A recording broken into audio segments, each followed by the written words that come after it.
By Carol Morello, Ann Gearan and Missy Ryan. The Washington Post, April 14, 2018. The U.S. ambassador to the United Nations told the Security Council on Saturday that the United States is locked and loaded, ready to launch another military strike if the Syrian government ever uses chemical weapons again. "I spoke to the president this morning, and he said, if the Syrian regime uses this poisonous gas again, the United States is locked and loaded," Nikki Haley said at an emergency UN Security Council meeting called by Russia after the U.S. and allies struck 3 targets in Syria. "When our president draws a red line, our president enforces the red line," she added, echoing earlier warnings that Western powers could strike again. Haley's message came after her Russian counterpart, Vasily Nebenzia, said he would ask the Security Council to condemn the pre-dawn military strikes on Syria by the United States, France and Britain, calling the attacks a violation of international law and the UN Charter. "This is how you want international affairs to be conducted now," said Nebenzia, according to a translation of his comments in Russian. "This is hooliganism in international relations, and not minor hooliganism, given that we're talking about major nuclear powers." France's UN ambassador, François Delattre, gave a biting response, telling Nebenzia that charter was not designed in order to protect criminals. Several diplomats at the Security Council warned of the potential danger that the Syrian crisis could spiral out of control and engulf the region and beyond. But one major worry appeared to ease, that the coordinated attacks by the United States, France and Britain late Friday could have set off a direct confrontation with Syria's most powerful military partner, Russia. At the Pentagon, the director of the Joint Staff, Lieutenant Gen. Kenneth McKenzie, said the more than 100 missile strikes delivered a blow late Friday to the heart of Syria's chemical weapons network. He acknowledged, however, that Syria retained residual capacity, but gave no details on the scope of what could be left. The strikes were seen as a middle ground between a limited and largely symbolic strike, such as last year's the U.S. missile attack, and a large-scale assault that could either destroy Syria's chemical weapons or weaken Bashar al-Assad's grip on power.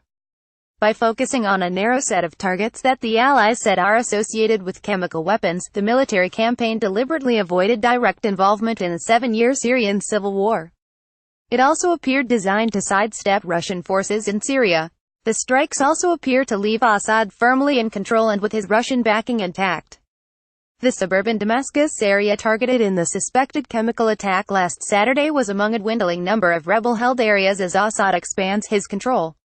Russian military assistance since 2015 has allowed Assad to break a stalemate with the rebels, some of whom are backed by the United States. The Pentagon said a barrage of more than 40 Syrian surface-to-air missiles had no material effect on the Allied attack, which McKenzie said struck their targets. None of the more sophisticated air defenses that Moscow has positioned in Syria were employed, he said. A Trump administration official later told reporters that none of the 105 missiles fired were hit by Syria's Soviet-era anti-missile fire, contradicting claims by Russians that Syrian units intercepted incoming missiles. The official, speaking on condition of anonymity under briefing rules, said it appeared that nearly all the Syrian surface-to-air defenses were fired after the Allied missiles hit their targets. McKenzie described one site, the Barza Research and Development Center, near Damascus, as a core facility for Syria's chemical weapons program. "They lost a lot of equipment. They lost a lot of material, and that's going to have a significant effect," McKenzie told reporters at the Pentagon. The rhetoric from Syria's backers was harsh. Russian President Vladimir Putin said the strikes would have a destructive effect on the entire system of international relations. Syrian television called the attacks a flagrant violation of international law, and Iran's supreme leader, Ayatollah Ali Khamenei, derided them as a military crime, but there were no signs the Russian military was preparing a retaliatory response that could bring Moscow and Washington into direct confrontation. The head of NATO, Jens Stoltenberg, predicted this will reduce the regime's ability to further attack the people of Syria with chemical weapons. Washington, Paris and London said they have proof, without identifying it, that chlorine gas caused victims to suffocate. Inspectors from the International Organization for the Prohibition of Chemical Weapons were expected to make their initial foray Saturday to Douma. They will collect soil samples and talk to witnesses in attempts to pin down what occurred. "A perfectly executed strike last night," tweeted President Trump. "Thank you to France and the United Kingdom for their wisdom and the power of their fine military. Could not have had a better result.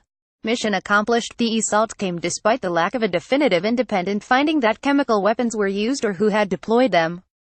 An initial team of inspectors had only arrived in Syria on Friday. Nothing is certain in these kinds of matters. However, we used a little over double the number of weapons this year than we used last year, said Defense Secretary Jim Mattis. It was done on targets that we believed were selected to hurt the chemical weapons program. We confined it to the chemical weapons type targets. Gen. Joseph Dunford, chairman of the Joint Chiefs of Staff, said the only communications that took place between the United States and Russia before the operation were the normal deconfliction of the airspace, the procedures that are in place for all of our operations in Syria. The European Union voiced support for the allies. European Council President Donald Tusk tweeted, "The EU will stand with our allies on the side of justice." In the wake of last weekend's gruesome attack, some U.S. officials advocated a larger, and therefore riskier, strike than the limited action Trump ordered in April 2017, also in response to suspected chemical weapons use. That attack involved 59 Tomahawk missiles fired from 2 U.S. warships in the Mediterranean Sea. It fulfilled Trump's vow that chemical weapons are a red line that he, unlike his predecessor Barack Obama, would not allow Assad to cross.